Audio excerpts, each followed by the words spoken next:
ഇന്നത്തെ വിപണി അതീവ ആവേശകരമായൊരു തിരിച്ചുവരവിനാണ് സാക്ഷ്യം വഹിച്ചത്. ഏപ്രിൽ 9-ന് വിപണിയിൽ കണ്ട വലിയ തോതിലുള്ള പ്രോഫിറ്റ് ബുക്കിംഗിന് ശേഷം ഏപ്രിൽ 10-ന് നിഫ്റ്റി 50 സൂചിക ശക്തമായൊരു ബുൾ റാലിക്ക് തുടക്കമിട്ടു. ആഗോള വിപണികളിലെ ശുഭസൂചനകളും പശ്ചിമേഷ്യയിലെ ജിയോപൊളിറ്റിക്കൽ സംഘർഷങ്ങൾ അയയുന്നു എന്ന വാർത്തകളും നിക്ഷേപകരുടെ ആത്മവിശ്വാസം വർദ്ധിപ്പിച്ചു. നിഫ്റ്റി ഇന്ന് 24,000 എന്ന നിർണായകമായ സൈക്കോളജിക്കൽ ലെവലിന് മുകളിൽ ക്ലോസ് ചെയ്തു എന്നത് വിപണിയിലെ ശക്തമായ ബയിങ് താൽപ്പര്യത്തെയാണ് കാണിക്കുന്നത്. ഇന്നത്തെ ക്ലോസിംഗ് പ്രൈസ് 24,050.60 എന്ന നിലയിലാണ് രേഖപ്പെടുത്തിയിരിക്കുന്നത്. ഇത് മുൻ ദിവസത്തെ ക്ലോസിംഗ് ആയ 23,275.10 നേക്കാൾ ഏകദേശം 275.50 പോയിന്റുകൾ 1.16% മുകളിലാണ്. രാവിലത്തെ ഓപ്പണിംഗ് മുതൽ തന്നെ വിപണി പോസിറ്റീവ് സോണിലായിരുന്നു. 23,880.55 എന്ന നിലയിൽ വ്യാപാരം ആരംഭിച്ച നിഫ്റ്റി ഒരു ഘട്ടത്തിൽ പോലും ബെയറുകൾക്ക് വലിയ ആധിപത്യം നൽകിയില്ല. പകരം 24,074.05 എന്ന ഇൻട്രാഡേ ഹൈ വരെ ഉയരാൻ സൂചികയ്ക്ക് സാധിച്ചു. ഓപ്പണിംഗ് വിലയേക്കാൾ വളരെ മുകളിൽ ക്ലോസ് ചെയ്തത് വിപണിയിലെ ട്രെൻഡ് ബുള്ളിഷാണ്. സാങ്കേതികമായി നോക്കിയാൽ നിഫ്റ്റി ഇന്ന് 24,000 എന്ന കടമ്പ ഭേദിച്ചത് വരും ദിവസങ്ങളിൽ വിപണി കൂടുതൽ ഉയരങ്ങളിലേക്ക് പോകുമെന്നതിൻ്റെ സൂചനയാണ്. നിലവിൽ 24,100 മുതൽ 24,200 വരെയുള്ള മേഖല ഒരു ചെറിയ പ്രതിരോധമായി അനുഭവപ്പെട്ടേക്കാം. എന്നാൽ 24,000-ന് മുകളിൽ വിപണിക്ക് സ്ഥിരത പുലർത്താൻ കഴിഞ്ഞാൽ അടുത്ത ലക്ഷ്യം 24,500 ആയിരിക്കും.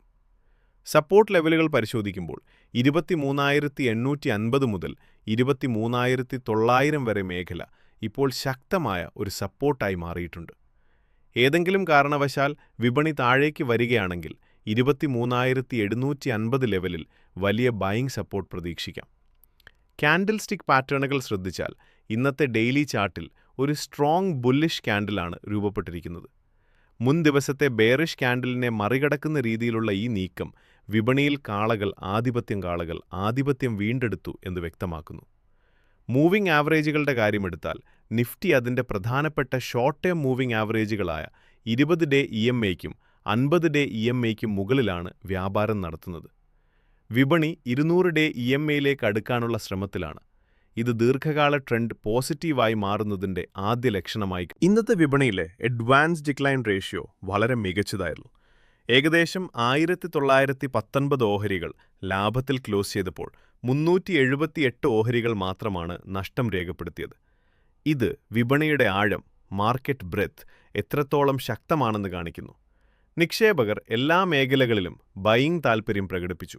FII, DII ഡാറ്റയിലേക്ക് നോക്കിയാൽ കഴിഞ്ഞ ദിവസങ്ങളിലെ വലിയ വിൽപ്പനയ്ക്ക് ശേഷം വിദേശ നിക്ഷേപകർ ഇന്ന് തങ്ങളുടെ സെല്ലിംഗ് സമ്മർദ്ദം കുറച്ചതായി കാണാം. ആഭ്യന്തര നിക്ഷേപകർ ഏകദേശം 9,765 കോടി രൂപയുടെ നെറ്റ് ബയിങ് നടത്തിയപ്പോൾ FIIകൾ 26,311 കോടിയുടെ സെല്ലിംഗ് നടത്തിയെങ്കിലും അത് ഡെബ്റ്റ് മാർക്കറ്റിലെ മാറ്റങ്ങൾ മൂലമാണെന്ന് വിലയിരുത്തപ്പെടുന്നു. ഇക്വിറ്റി മാർക്കറ്റിൽ DIIകളുടെ ശക്തമായ പിന്തുണ വിപണിയെ മുകളിലേക്ക് നയിച്ചു. ഓപ്ഷൻ ചെയിൻ വിശകലനത്തിൽ 24,000 പുട്ട് സ്ട്രൈക്കുകളിൽ വലിയ തോതിലുള്ള പുട്ട് റൈറ്റിംഗ് നടന്നിട്ടുണ്ട്.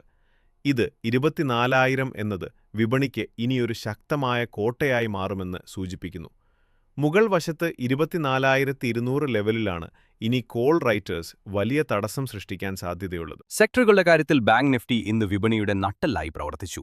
ബാങ്ക് നിഫ്റ്റി 1.99% ഉയർന്ന് 55,912.75 എന്ന നിലയിലാണ് ക്ലോസ് ചെയ്തത്. ആക്സിസ് ബാങ്ക്, ICICI ബാങ്ക് എന്നിവ വലിയ മുന്നേറ്റം നടത്തി. കൂടാതെ ഓട്ടോ സെക്ടറും ഇന്ന് മികച്ച പ്രകടനം കാഴ്ചവെച്ചു. ബജാജ് ഓട്ടോ, ഐഷർ മോട്ടോഴ്സ് എന്നിവ നേട്ടമുണ്ടാക്കിയപ്പോൾ IT മേഖലയിൽ ചെറിയ തോതിൽ സമ്മർദ്ദം പ്രകടമായിരുന്നു. TCS, ഇൻഫോസിസ് തുടങ്ങിയ ഓഹരികൾ ക്വാർട്ടർ ഫലങ്ങൾക്ക് മുന്നോടിയായി ലാഭമെടുക്കലിന് വിധേയമായി. ആഗോള വിപണികളിൽ US വിപണിയായ നാസ്ഡാക്കും S&P 500ഉം പോസിറ്റീവായി ക്ലോസ് ചെയ്തത് ഇന്ത്യൻ വിപണിക്ക് കരുത്തേകി. ഏഷ്യൻ വിപണികളായ നിക്കിയും കോസ്പിയും 2% ഉയർന്നു. ക്രൂഡ് ഓയിൽ വിലയിലുണ്ടായ സ്ഥിരത വിപണിക്ക് അനുകൂല ഘടകമായി. വരും ദിവസങ്ങളിൽ US-ഇറാൻ ചർച്ചകളിലെ പുരോഗതിയും കമ്പനികളുടെ 4ാം പാദ സാമ്പത്തിക ഫലങ്ങളും വിപണിയുടെ ദിശ നിർണ്ണയിക്കും. പ്രത്യേകിച്ച് ബാങ്കിംഗ് സെക്ടറിലെ കമ്പനികളുടെ ഫലങ്ങൾ വിപണിയിലെ ലിക്വിഡിറ്റിയെ സ്വാധീനിക്കും. ചുരുക്കത്തിൽ ഏപ്രിൽ 10-ലെ വിപണി വിശകലനം ചെയ്യുമ്പോൾ അത് പൂർണ്ണമായും ബുള്ളുകൾക്ക് അനുകൂലമായിരുന്നു എന്ന് കാണാം.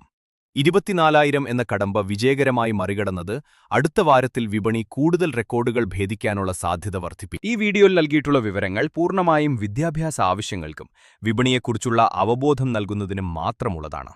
ഇത് ഓഹരികൾ വാങ്ങാനോ വിൽക്കാനോ ഉള്ള ശുപാർശയായി കണക്കാക്കരുത്.